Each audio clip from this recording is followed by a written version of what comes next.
With Far Cry Primal, Ubisoft have taken quite a wild and twisted turn with the long-running franchise. In many ways, Ubisoft must be commended for taking a massive risk with one of its biggest video game IPs. Setting the game in a prehistoric era thousands of years ago, along with the use of a language that most players won't even understand, is something that's rarely seen in the modern games industry. Regardless of whether this game becomes a success or not, Ubisoft have broken the norm of boring first-person games by toying with an idea that is both daring and unique. Far Cry Primal, much like its predecessor, runs on the Dunia engine, and it's come a long way in all these years. With current-gen consoles and modern gaming PCs, the Dunia 2 engine is able to render dynamic weather, realistic facial animations, dynamic fire propagations, and a slew of several different technology standards. Dunia 2 engine uses global illumination technique, which is known as deferred radiance transfer volumes, and a physical-based rendering pipeline that helps develop immersive worlds in video games. It's rather interesting to note that Primal is the first Far Cry game that is exclusive to current-gen consoles and modern gaming PCs, so the excuse of last-gen consoles holding the game back does not really apply here. So the big question is, how does the game run on PS4 and Xbox One? Being an open-world game, Far Cry Primal is the perfect title to compare the draw distances, and on zooming in, it can be clearly observed that the Xbox One is lacking details like missing shadows and foliage, which the PS4 is able to render without any issues. Obviously, they're rendered on the Xbox One when they're in the player's field of view, but from a distance, some assets are completely absent. Another interesting thing we notice is the variable shimmering of the volumetric shadows during night on the Xbox One version. Although this was random, it's present on the Xbox One.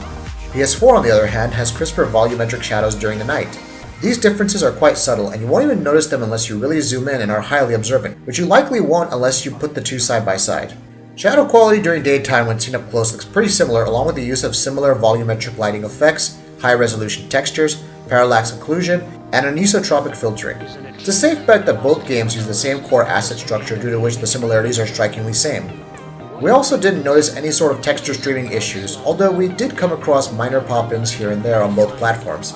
The fur technology is the same on both, and there is very little to choose between the two versions when it comes to water reflections, dynamic weather effects, and volumetric effects like wind and fire. Far Cry Primal in many ways also brings new enhancements and improvements to the series. The cutscenes are extremely well directed with improvements in subsurface skin scattering tech, along with improved facial gestures.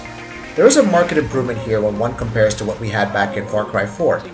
Wildlife could be your friend or foe in the game, but regardless of that complicated relationship, they react and behave quite intelligently, not to mention the improvements in their animations. As mentioned earlier, the game uses a physical-based rendering pipeline, but unfortunately, most of its effects are only seen during the cutscenes. Interestingly, cutscenes are rendered with high-quality assets, and there's a drop in image quality when the game transitions to gameplay. Of course, we've seen this before in previous Far Cry games, but we wonder why the same quality couldn't be transitioned to gameplay. Oh well, we guess reasons. The game uses a ton of post-processing effects in the form of bloom, depth of field, lens flare, and more, and all of this comes together to make up for quite a vibrant picture. The PS4 version is using a superior HRAA solution, resulting in a crisper image quality. This isn't to say that the image quality on Xbox One is poor, far from it, but we can't help but wonder that the HRAA implementation is different on the latter, resulting in a slightly softer image. Although HRAA does wonders to the image quality, the solution introduces shimmering effects on several objects and animal fur. It may be distracting for some players, but this is one downside of using HRAA, which you possibly may not find in the standard FXAA solution. Both versions have a solid performance with the frame buffer locked at 30 FPS for most of the time. Far Cry 4 had solid performance on both consoles, and it's pleasant to see the same kind of performance here, although we did witness a drop or two here and there. Nothing that will distract you from the gameplay, however. It will be interesting to see how the PC version shapes up. Fortunately, we don't have to wait much longer since it's due in a few days. Historically speaking, Far Cry games on the PC have been a bit of a mixed bag with performance jumping around randomly, but we will make sure to visit it once it launches in March and compare how it stacks up against the console versions.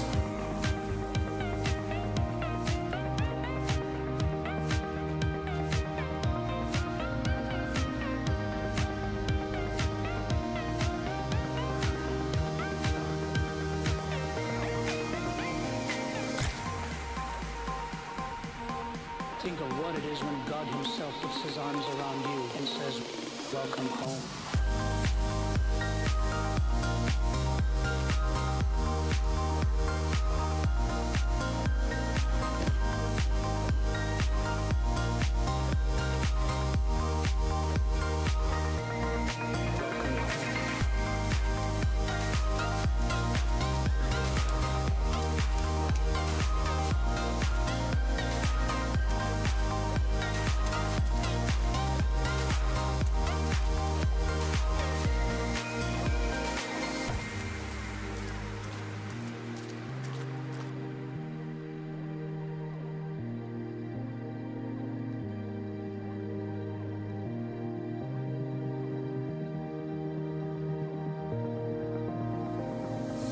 Isn't it true?